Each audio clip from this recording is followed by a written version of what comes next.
Asset prices have been crashing, and there's a lot of investors wondering what's going to happen in the future. Well, we can use history as a guide. Doesn't necessarily tell us exactly what's going to happen, but it sure does give us a lot of context.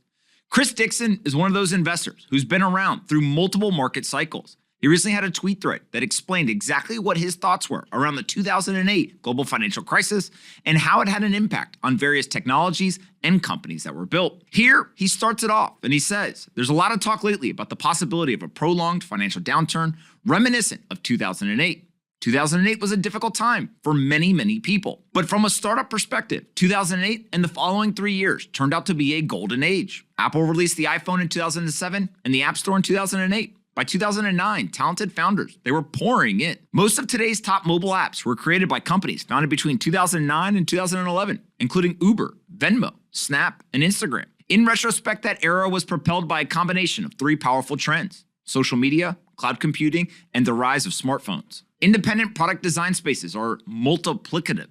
Even if social, cloud, and mobile each improved linearly, the combination could improve exponentially. Chris included this chart that he made to think about product and financial cycles. And what he's done here is he's overlaid the NASDAQ index with the key projects and companies and their founding dates, and then this idea of product cycles, everything from the incubation phase all the way through to the growth phase. Chris then went on to talk about the key idea is that product and financial cycles evolve mostly independently. The top of the chart shows the NASDAQ index as a rough proxy for financial sentiment. Financial sentiment fluctuates unpredictably and sometimes wildly. The next row shows the years that iconic startups or products were created. The timing is mostly dictated by product cycles, which are shown in that bottom row. Product cycles follow their own internal logic and tend to be more predictable than financial cycles. They begin with an incubation phase in which enthusiasts explore ideas and build products that are mostly used by other enthusiasts. For example, there were credible attempts to create smartphones as early as 1990. Smartphones continued to advance for the next 15 years, but it wasn't until after the iPhone launched that they transitioned from the incubation to the growth phase.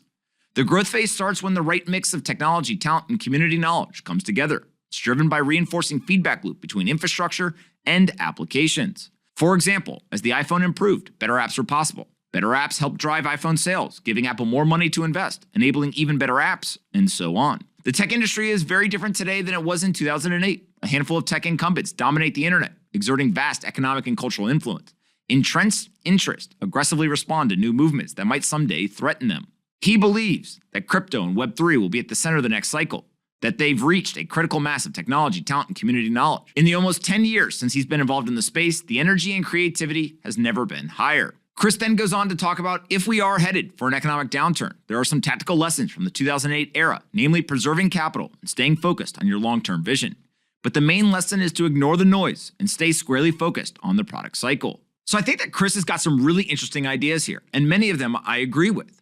As you look across market cycles, both up and down, what you find is that the best companies, they continue to innovate, they continue to release products. And many times in the bear markets, that's actually where the true value gets built and eventually starts to grow into some sort of growth phase. At the end of the day, no one knows what's going to happen in the future.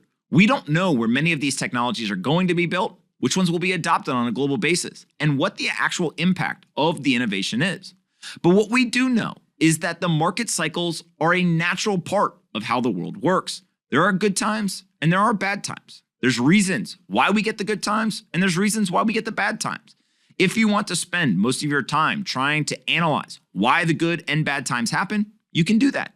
But the builders, they'll be busy building actual technology and trying to innovate, trying to figure out what are the products that we can now create that previously weren't possible. At the end of the day, when people get into bear markets, it usually brings out 2 different types of people.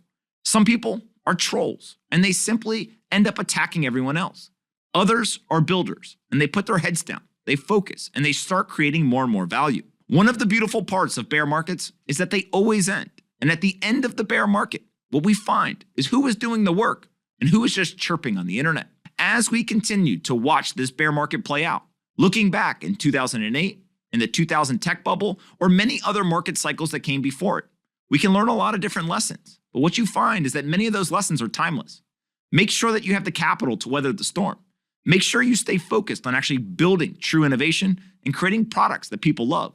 And last but not least, don't worry about all the noise. Whenever we go into bear markets, all the critics, they come out and they're loud. They start celebrating, taking victory laps on the internet. But they'll be quiet again.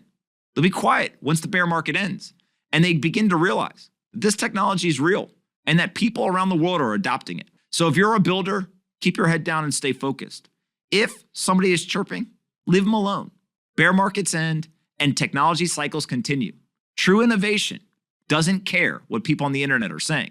We saw that in 2000, we saw it in 2008, and my guess is we're going to see it again. Hey you, did you like this video? Great, we make 5 of them a day and post them here on this channel. Make sure you're subscribed, like the video, and see you next time.